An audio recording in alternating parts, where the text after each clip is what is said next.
Brikama lu rafet ngoog xoolal ma lamp yi ngay gis nii wàllu kuréen électrical loo soxla si biir xoolal ma screen yi ngay gis nii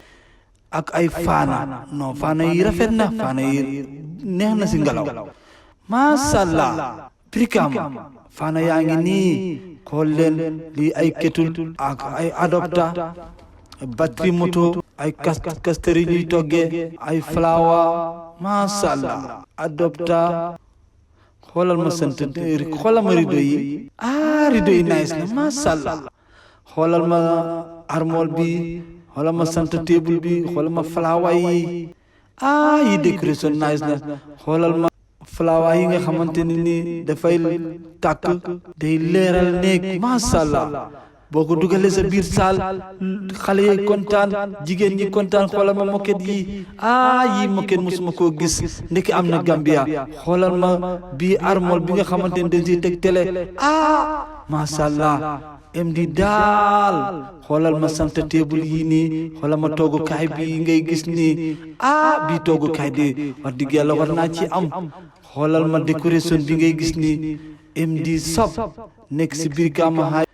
opposite nice bi nice Jawara building yi décoration moom ca yi décoration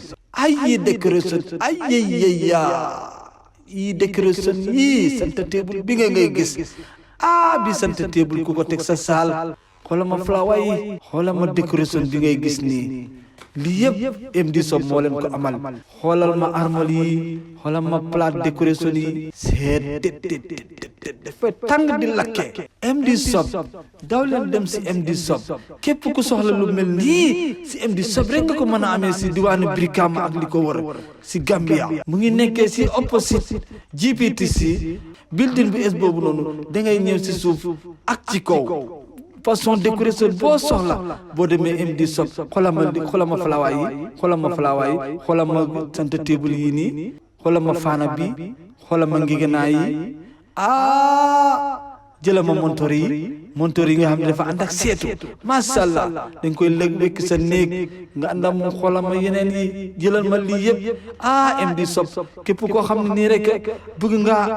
gis MD Shop xoolal ma si nomba yi 7853666 7853666 wala 3953666 3953666 MD daal fii la géej gi xaayaan ku dégg séeréer daw leen dem si MD Brikama maa ngi si biir